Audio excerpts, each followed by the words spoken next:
Welcome to the Schuby Show, where Carson Schubert interviews national and local sports personalities and more. Now, please be seated and get ready for some more never-ending nonsense with yours truly, Schuby.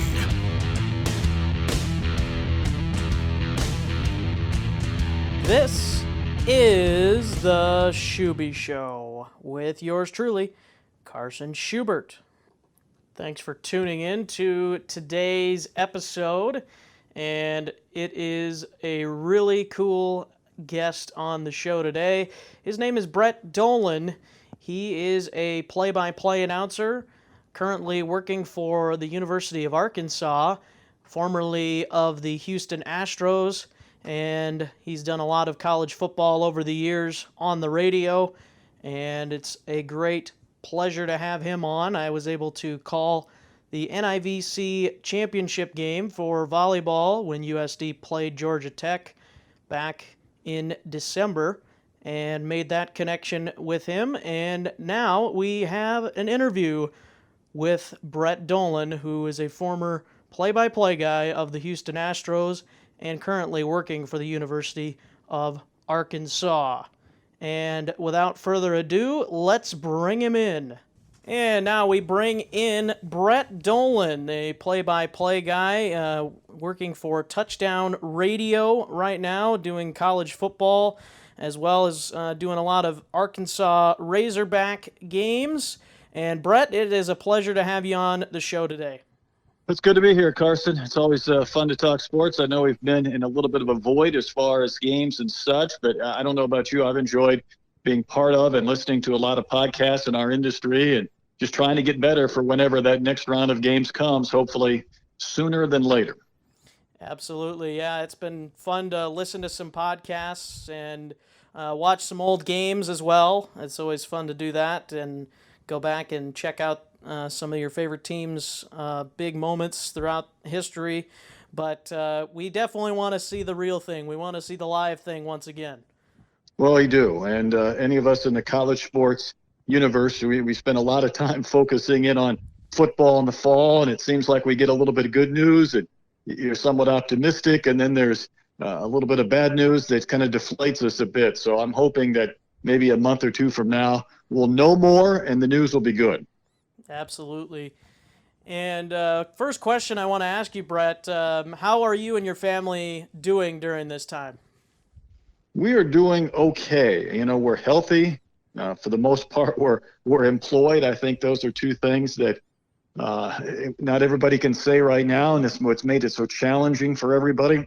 Having said that, I'm the parent of a senior baseball player, so as you could imagine, you lose that last semester of your senior year, you lose your senior baseball season, you lose your prom, you lose your graduation.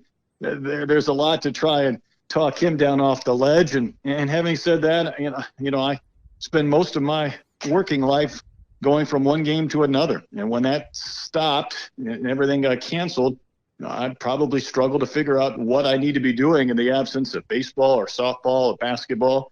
And I don't know if I've perfected that feeling just yet, but all things considered, healthy, and I suppose that's the main thing.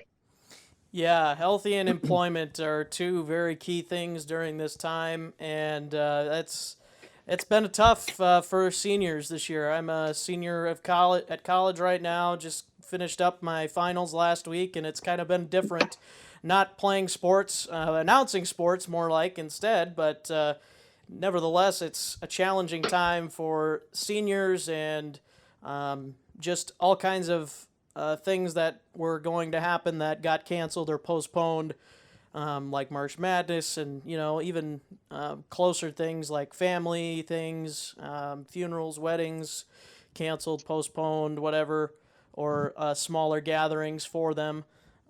So it's affected all across the world, unfortunately, but hopefully we can see the light at the end of the tunnel coming soon here, and I think we're starting to see it a little bit as Major League Baseball starts to look towards having a season in July, which seems a little far off, another month and a half, but it'll be here hopefully before we know it. Maybe it'll take longer. I don't know. Well, I think baseball could play a role in helping people just deal with what's going on, to have something to focus on outside of some of our day-to-day struggles. I'm a little bit concerned. And I did almost 20 years of pro baseball. My first year was 94. And of course that takes us all back to the strike in August and what that took the game into in the early portions of 95. I hope there's nothing like that as far as the acrimony, because as the fan in me, I want to see the game come back. And I'm with you. I think that would be a nice first step of getting slightly back to normal in the sports world. Yeah, I agree. That would be a big step in the right direction. Even though teams are not going to probably be able to have fans, or at least a smaller amount of fans, I think most of us would agree that we'd rather have baseball, period. We don't care if there's fans or not, as much as we like to go to games, and that goes for football, basketball, whatever. As much as we like to go to these games, I think we'd rather be able to watch them at least than not have them.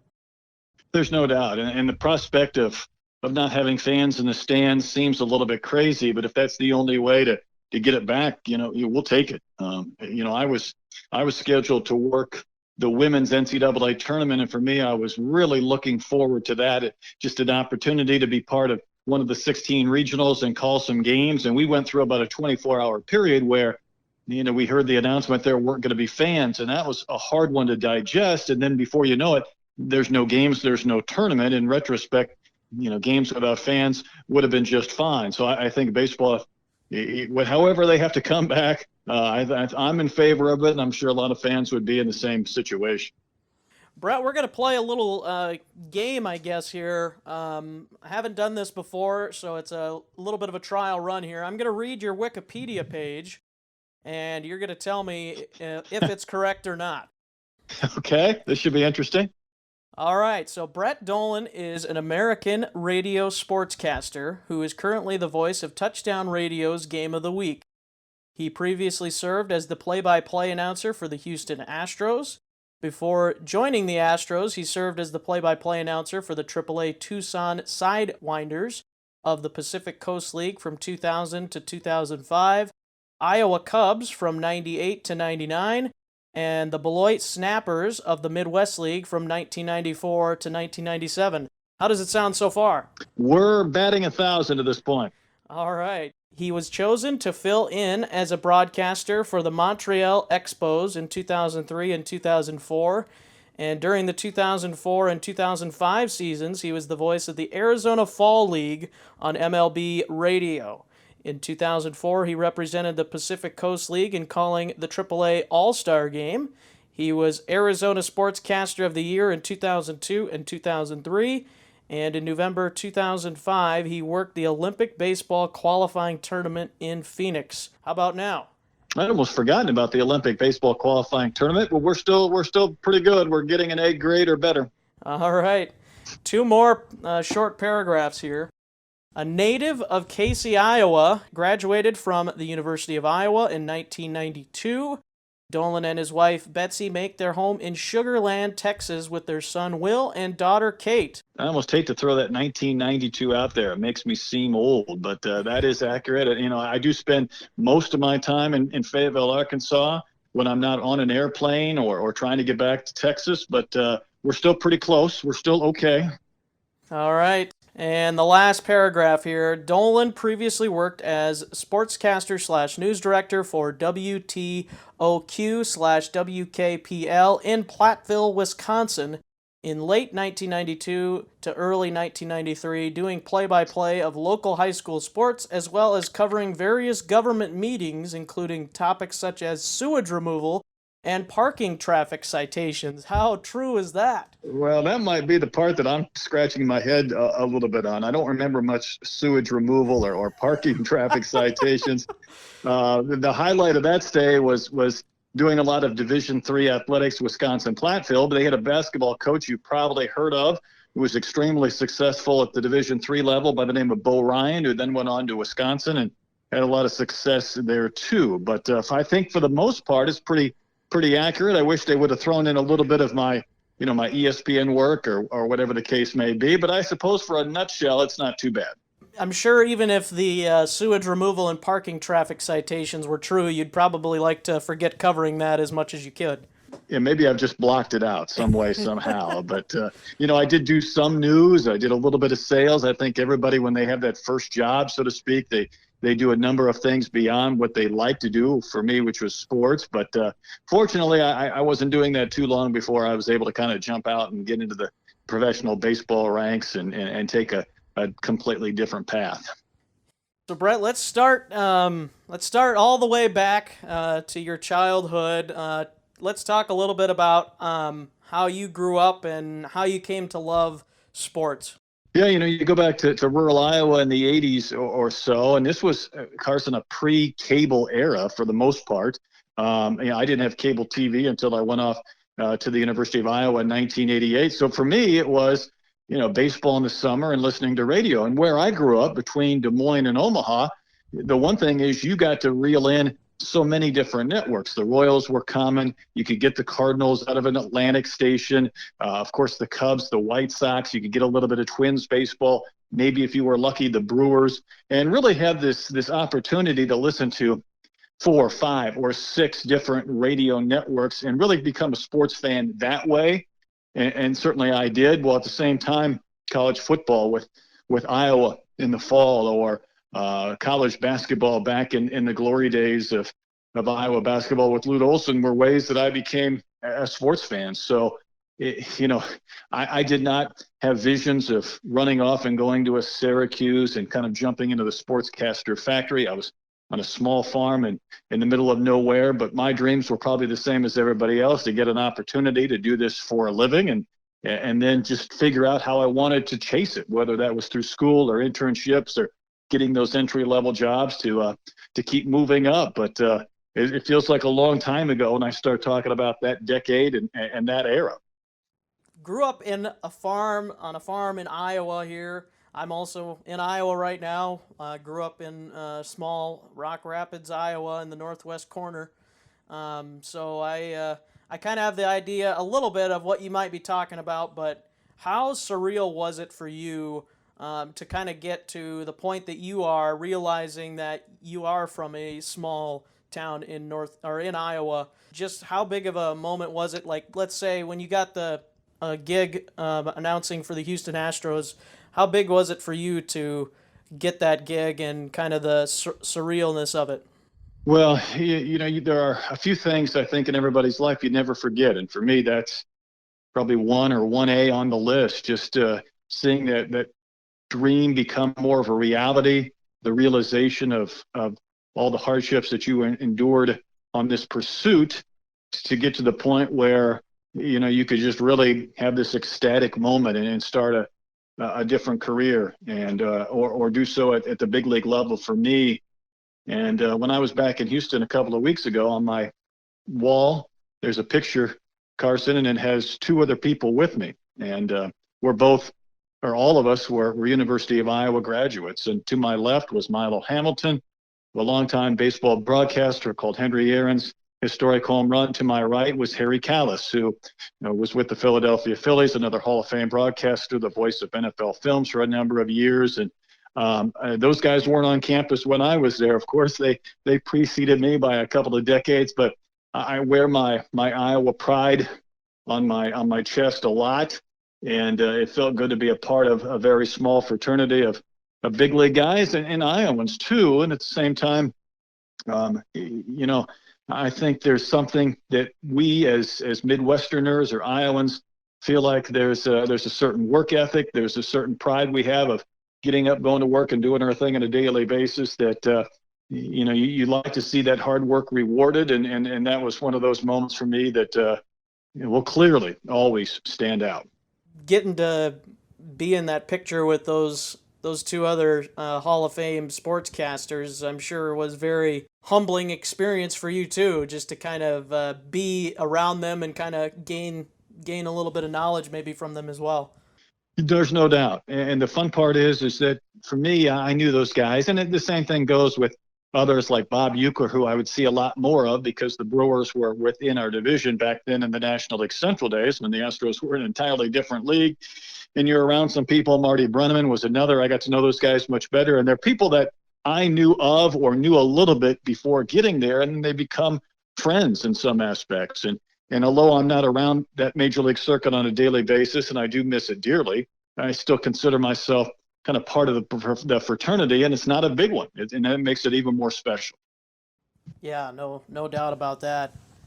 So let's talk a little bit about your time with the Houston Astros, Brett. You started there in what year was that?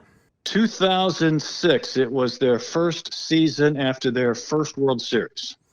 All right. So coming off a World Series, that probably was kind of a big moment for you too. Kind of maybe just a little bit of pressure on you too. Maybe that year, just thinking of all the maybe new fans.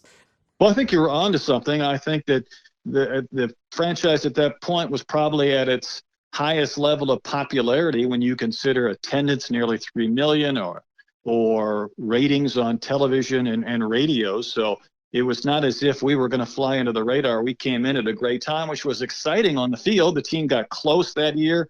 The Cardinals ended up beating them in the division by a game and going on to win the World Series, but also that the fan base was at an all-time high. And it went through a couple of big spikes in my 7 years there. But yeah, those first years were pretty heady. The first spring training, you roll in, and there's Craig Biggio was there chasing 3,000 hits. Jeff Bagwell was part of that spring training for a period of time before injuries got to him. He became a Hall of Famer before the year was over.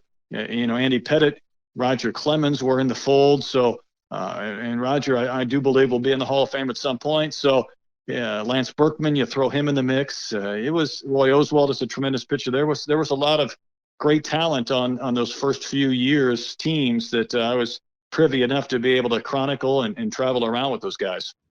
What would you say was maybe your fondest memory of calling games for the Astros, or maybe a few, just to give you a little bit more of a variety so you don't have to put it all into one moment? Yeah, it's hard, I guess, when you start to think about it and you start to break it down into your favorite moments, because it's like trying to figure out your favorite kids or their favorite moments. There's so many.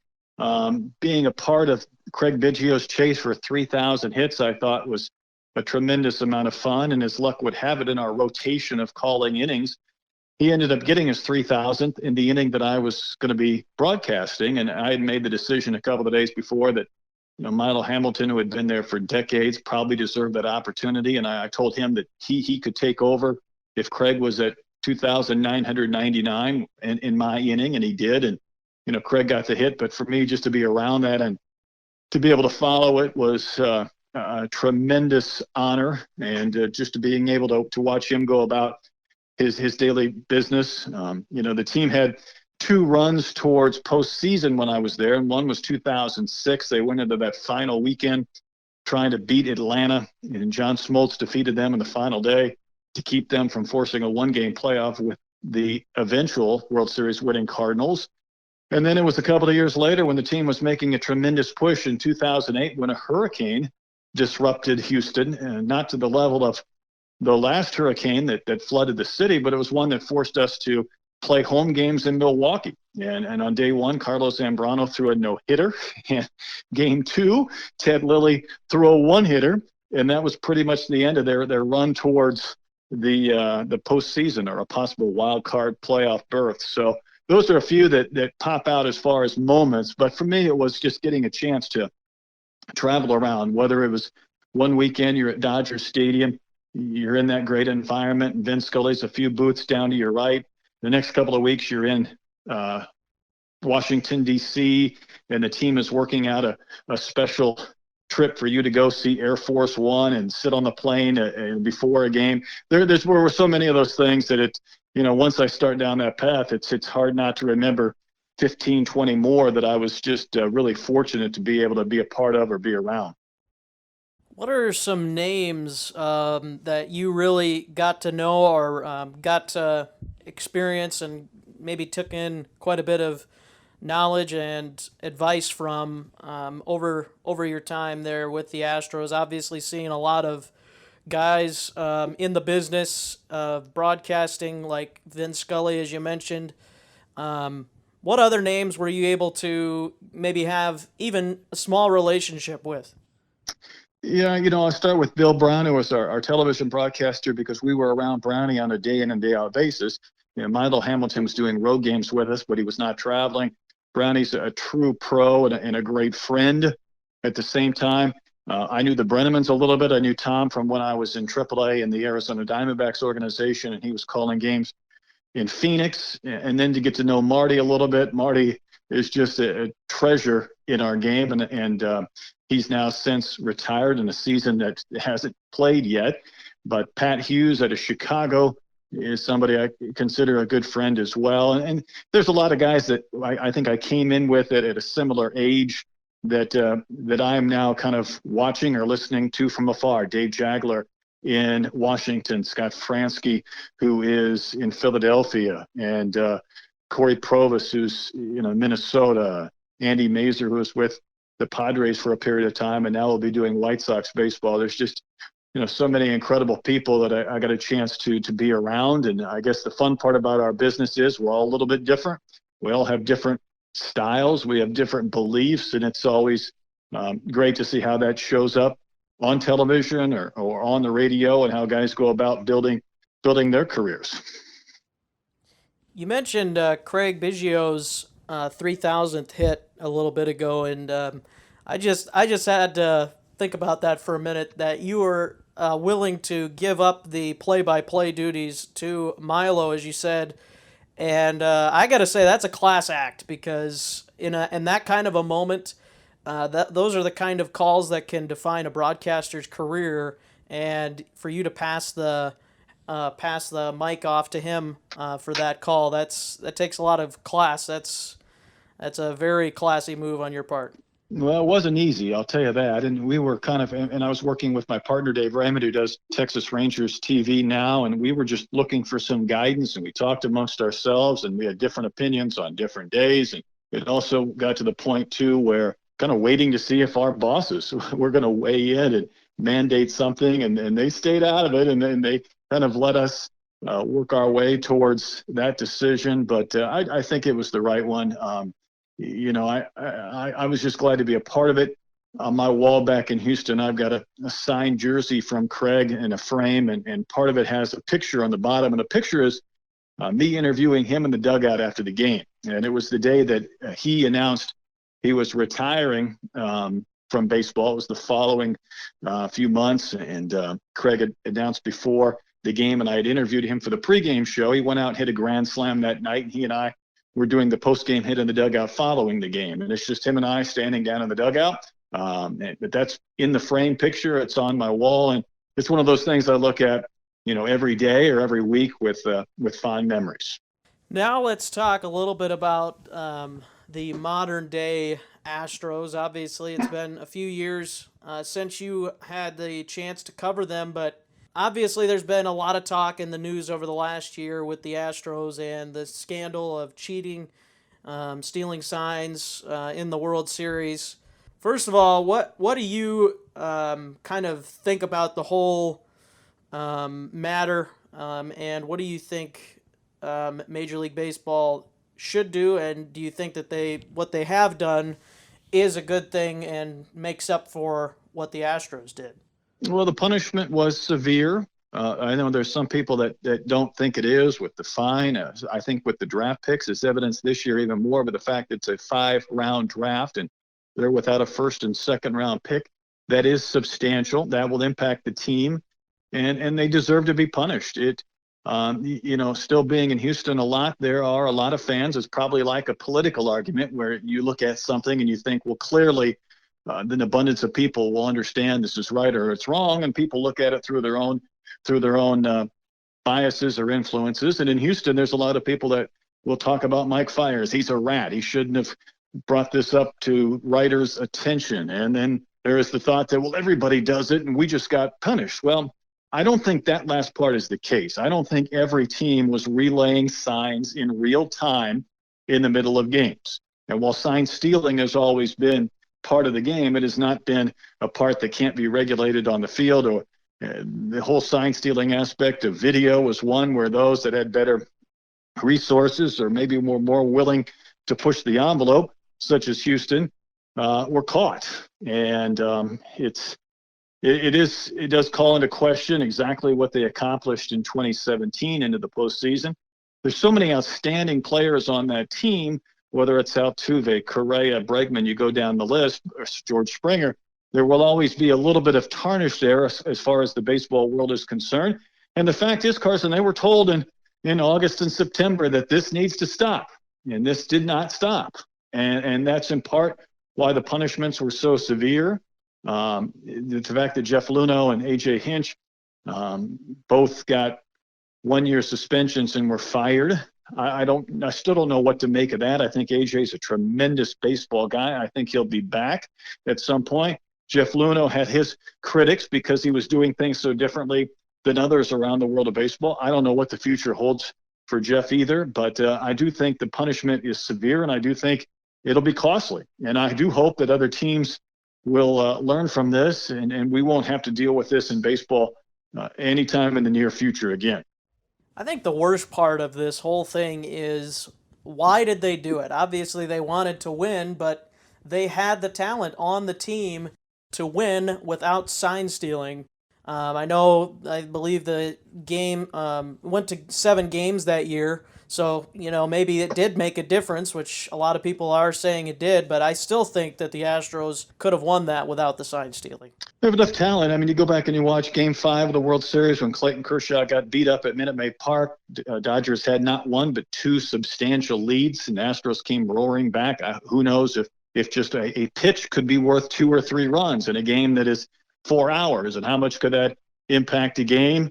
Well, it could a lot. And the baseball culture is something, having been around it for 20 years, you understand it, what goes on in the clubhouse. I was around it probably during the steroid era too, where there were suspicions, and I think you had an understanding, but at the same point, people didn't want to know, or if they did know, they felt the pressure not to say anything to people outside of the fraternity, outside of the clubhouse.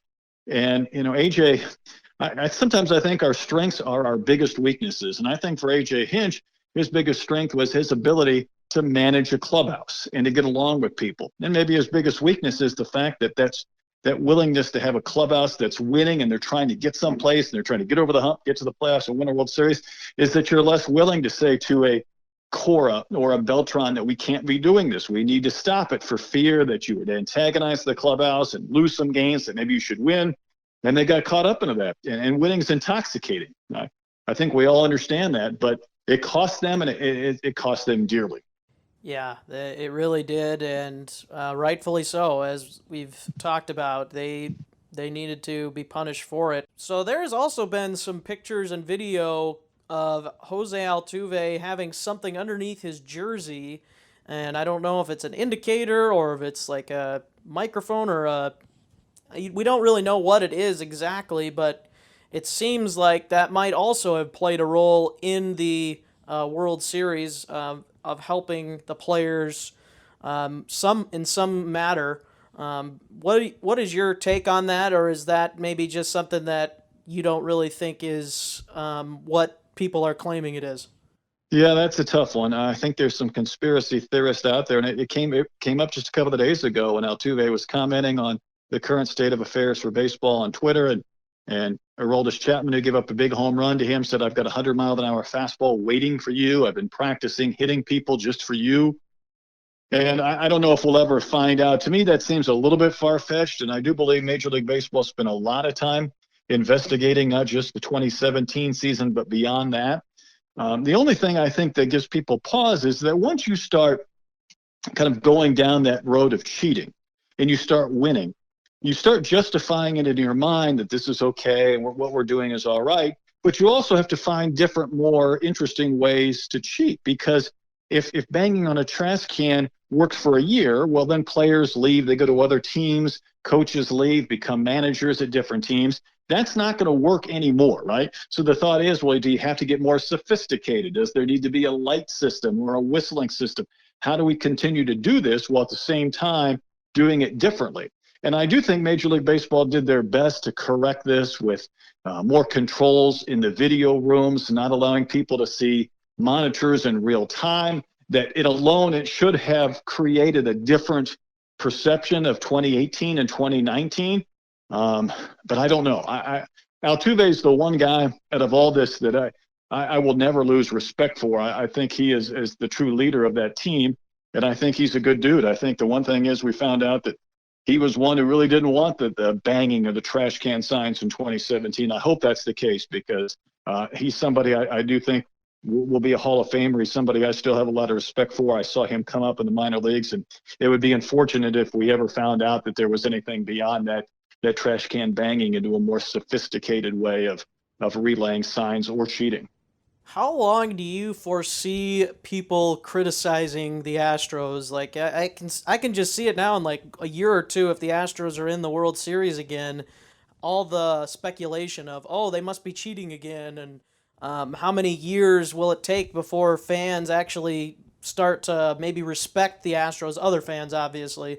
I'm sure there's some Astro fans that will still back them 100%, but a lot of the other fans around the league, a lot of players and coaches for that matter as well, probably will have a lot of doubt as to whether the Astros cheated or not in terms of if they win a World Series or if they get to a World Series, a deep playoff run. How long do you foresee the impact of this going on in Major League Baseball? Well, I think it'll be less than I would have thought. I think in part they'll benefit this year because we haven't played 2 months of games where there's packed stadiums and 30, 40,000 fans and those that want to show their anger and disappointment by booing them, which we saw a little bit of in spring training before everything was shut down. Now we just want to get games back, and we don't care if there's fans in the stands to start with. So the landscape will look entirely different. I think that'll take some of the steam out of those Astros detractors. And at the same time, losing these draft picks is going to be significant. They've already lost guys in free agency like Garrett Cole and Dallas Keuchel in previous years, and every team is a little bit differently, and it changes. So with a different GM or a different manager, different talent procurement guys, if that pipeline is not strong and they fall off just a little bit themselves and they're not competing for World Series, I think it'll go away. Now, if they're back and they're competing for championships in the next couple of years, there's probably still going to be their detractors. But I do think this whole shutdown, if nothing else, has really taken the steam out of a lot of those anti-Astro factions. Well, let's move past the Houston Astros now. Obviously, a good time for you when you were able to cover them, and obviously not such a great time for the Astros as of late with the scandal going on. But let's move on to what you're doing now. You are Touchdown Radio's voice for their game of the week, college football, and you also have been doing some work for the Arkansas Razorbacks. Tell us a little bit about what you're doing now and what your duties entail. Sure, and I'll try and give you the Cliff Notes version because it does take a little while to explain. I would say my day job is at the University of Arkansas, where I primarily call the play-by-play of our SEC Network Plus telecast, and that could be everything from volleyball to men's or women's basketball to baseball to softball, maybe a gymnastics meet in between, and we do upwards of 100 events. I don't do all of them, but I do a lot of them, in part because I'm also doing the Touchdown Radio, and to me that's probably the highest profile games that I do. It's a different college football game every weekend. We finished last year with Auburn and Alabama. We had Wisconsin at Ohio State. We had Utah at Washington. We had Clemson and Texas A&M. Just a tremendous schedule of games that I think is probably better than either Westwood One or an ESPN radio. So there's a lot of miles and there's a lot of travel on that. Once the winter rolls around, this past year with ESPN, I think I was on every platform of the ESPN network except Big ESPN. I was on 2 and U and Longhorn, SEC and ACC network. ACC network was probably my most popular destination. I was doing a lot of women's games on Sundays, which worked out extremely well. It was a new conference for me and obviously a new network and one that I really enjoyed. And then on top of that, I'll mix in some work with a company called Triple Crown, which has the television rights on CBS to both the Men's Cancun Challenge over Thanksgiving, in addition to the postseason and preseason WNIT games. And we did lose the postseason, of course, this year. And then they also have a number of youth events, which whether that's youth softball on their circuit, they do a college softball NIT. As you know, they do a college volleyball NIT as well. and then able to string together a few youth baseball events for MLB.com. I got to go to Dodgertown last year for an RBI World Series, and maybe call a bowl game for Sports Radio 610 back in Houston. And I'm probably missing something along those lines, but that's the crux. It encompasses a lot of layover between one sports season to the next, and that football and basketball, or the basketball and college baseball seasons, where I'm really working for 2 or 3 different companies and hoping that it all works out from an airline standpoint and a schedule standpoint, which has made this last couple of month time frame, Carson, even that much more difficult. I went through probably a stretch from the beginning of the football season until when we shut down, where I think I had a couple of off days. I was off the weekend of Super Bowl Sunday because of the women's basketball schedule was jacked up. But other than that, I'm pretty much 7 days a week during the busiest time, with either football, basketball, baseball, softball. So it's a wild ride when everything is up and running. And for you that's been so busy during your broadcasting career, it's probably quite a change, to say the least, to be quarantining or being a lot less involved with sports than you were previously.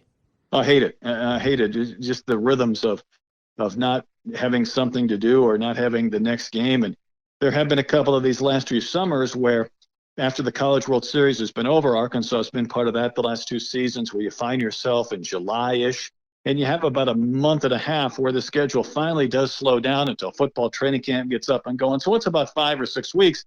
Well, we've had that 8 weeks or more now, but I look at the calendar and it's mid-May. It's not August. It's not as if football's starting tomorrow, where this downtime is going to start stretching into a much longer period of time. And we all try and just, keep our mental capacities at full strength. But if I never go through anything like this again, and not just from a pandemic, but from a work standpoint, I will be quite pleased. If this is a preview of retirement, you don't want it. I don't want any part of it. So yeah, we talked a little. You talked a little bit about your work for the women's NIT and the NIVC as well. That's actually, of course, where we met at the USD and Georgia Tech championship volleyball matchup in Vermillion. That was quite an experience to watch Georgia Tech. They were a really good team. I'm kind of surprised they didn't make the NCAA tournament. And South Dakota obviously had a great season as well, making it to the championship, but then kind of ran out of steam against a really good Georgia Tech team. What is maybe some things that you've learned in calling volleyball, and how is it different from other sports? Well, I think it has a pretty unique pace. It's a little bit like football. There'll be a play, there'll be a stoppage, there'll be another play. Unlike, baseball or basketball, where it's a little more either chaotic or slow.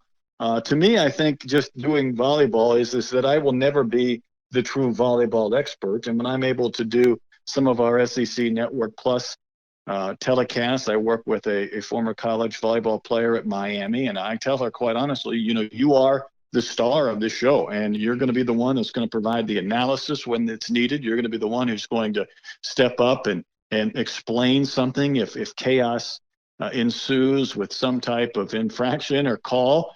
And it's part of what makes television so unique. It's a true team process, and it's one that I enjoy. And it is a challenge, and I also enjoy bouncing from one sport to another. I will say there are a couple of sports that probably challenge me more than others. If I'm going from a football to a basketball game to a women's game to a men's game to baseball to softball, it flows a little bit easy. When you mix in a gymnastics meet, I don't call any soccer. That may change in the near future. Or you mix in volleyball, it's an entirely different feel, and it's one that I enjoy to a point. But I will mention, if you ask me if I'm more nervous calling the fourth quarter of an Iron Bowl on national radio on 70 stations, Auburn or Alabama, or am I more nervous in a volleyball match where I don't quite grasp everything that's going on, it would be the volleyball or the gymnastics. Gymnastics, I imagine, has to be very interesting, and maybe terrifying might be the proper word. It might be. It's just hard to stay up to speed on the scoring, right? The scoring comes in a little bit behind. By the time you're waiting for a score, it's already moved on to the next couple of events. The scoring, just trying to figure out what is a blowout, what is close, what could change the overall team competition is it's not always able to do in real time, nor is there a lot of downtime between the participants. So it's one of those where you fasten your seatbelt and you go hard for an hour and a half, and then it's over and you say, what just happened? So you talked a little bit about your love of sports. Now I'd like to ask you a little bit about your love of broadcasting. What got you into broadcasting? Obviously sports, but what made you decide that this is something that you wanted to do for your career?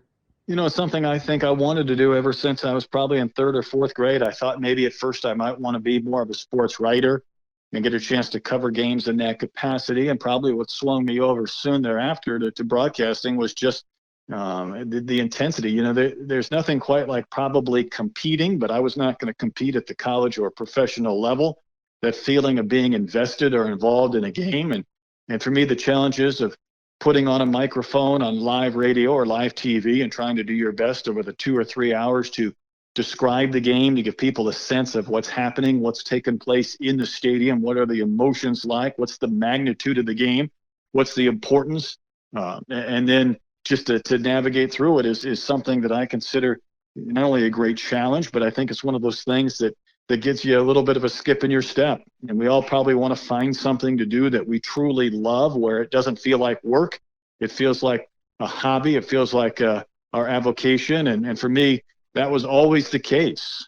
Going back to when I was a teenager through my college years, and then getting a chance to kind of do it for real and try and make a little bit of money and make a living out of it. What would be some advice that you have for broadcasters that are trying to get into broadcasting as a career like myself? And what are some things that maybe some other people told you as well, other broadcasters maybe gave you for advice? I think to start with, there's nothing wrong with telling people or giving them the advice. You got to do it. You got to get out there and you got to do as many games or events as you possibly can. At the same time you're doing a lot of events or games, you get feedback from it. I would encourage everybody to listen or watch back to their own games. You're going to catch stuff. You're going to find things that don't sound or look quite right that you can work on the next time you get an opportunity. But at the same time, you want to ask people that you admire that may have done this for a little bit longer in their career, or maybe or at a point that's above you, a point that you would like to get to. And if people are willing to provide feedback, they're going to hear things or see things that maybe you aren't, or maybe they'll be able to describe to you exactly ways that you could get better, to improve yourself, to get to a point where, you can, with confidence, throw out a link or a demo for a job, whether it's anchoring or play-by-play, that you can chase. I would also say you'll be surprised at how many people that you're interacting with now will be the same people that you will be meeting and interacting with for future years and decades. I've had people that were interns for me or that worked underneath me that are now doing tremendous things, to the point where instead of me helping them, I might call them for help. It's amazing how things evolve and change, but it's a great business. It's not always easy. It's not always fair. There's a number of challenges and hurdles, but I will say the people that are in your position and your age now, Carson, are in a better spot than I am because of the availability of opportunity. And when I was starting, if you weren't doing the game on the student radio station or the local TV station or radio station, that was pretty much it. And now with the advent of being able to call games digitally, whether it's on radio or on TV, you're only limited by what your high school, your college, your university is able to do, willing to do. And I think it just gives more opportunities for reps earlier. You don't have to go and spend 3 or 4 years to be able to do 100 events. You can do those in a couple of years in college, which gives you almost an advanced opportunity to get where you want to go quicker. And I think that's pretty exciting because, it doesn't matter to you in some senses if there's 100 people watching or there are 1,000. You're still doing the same type of work. You're still preparing the same way. You're still trying to do the same broadcast with that goal of getting better. And if you're advancing every couple of years and you don't feel like you're getting better, either you aren't doing enough games or you aren't spending enough time going back, analyzing what you liked and what you need to work on. I've been told by somebody, and we hear this often, right? How many times have you heard somebody say, well, I'm my own worst critic? And I had a gentleman who, for lack of a better term, was basically a broadcast coach. And he said, please don't ever say that, because you are not your worst critic, because you're going to send that link out to somebody and they will be much more critical of you than you are. They will tell you things that you have not thought about, or they will be harsher with you than you will be with yourself. And I think there's a lot to them. Yeah, I think I've seen both sides of that, where there will be someone that's harsher than you, but then there will be somebody who's maybe not as harsh as you are. It just kind of depends too on how harsh you are on yourself as well, I suppose.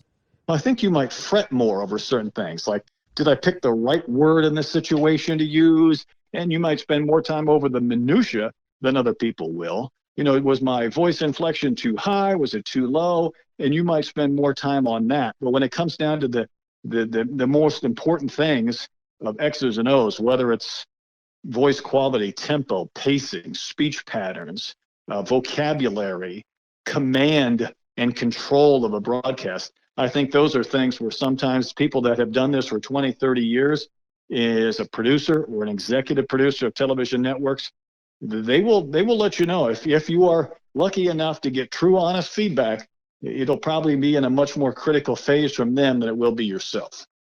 And last question for you, Brett. During this time of quarantine, is there any new hobbies or new food or anything new that you've tried and you've really enjoyed during this time? That's a great question. I don't know if there's anything too new. There's probably been a couple of things that I've done more so than ever before. I've tried to get back to reading, and I think I've gotten away from that in this constantly check your phone and what's on Twitter and what's going on social media, where my attention span has been limited a bit. And just to sit down with a book and read 50 pages in a sitting, it's been something I've enjoyed. I've probably thrown more batting practice in the last couple of weeks than I have in the last several years, and my elbow hurts. So that is part of it. And I also joke that, of all the sports that I've called, one that I've never done, and I just, quite frankly, have not enjoyed the sport, is soccer. And it's been something that it kind of conflicts with my football schedule, so I've never done it. I probably watched the first 7 or 8 soccer games of my life during this quarantine, with the thought being that, if we're not playing football, but we are playing soccer in the fall, I'm going to give it a whirl. So I'm trying to make the most out of this downtime. And the funny part is as well, sometimes for me, it's hard to go back and watch all of the telecasts that I've called, basketball or football. And I've gotten a chance to go back with more time on my hands and review some of those again. So just trying to make the most out of this crazy amount of downtime that I would prefer really not to have. Brett, I want to thank you very much for joining the show today. It was a lot of fun hearing from your career and some of the experiences that you've had, not only through your career, but even now with the quarantine going on. I really appreciate you joining the show today, and hope you and your family continue to stay safe during this time. Well, thanks so much, Carson. It was a lot of fun to talk shop with you. You're off to a great start in your career, so best wishes as you go forward. And that is going to do it for the Schuby Show today. I want to thank again Brett Dolan for joining us, and we will be back next time.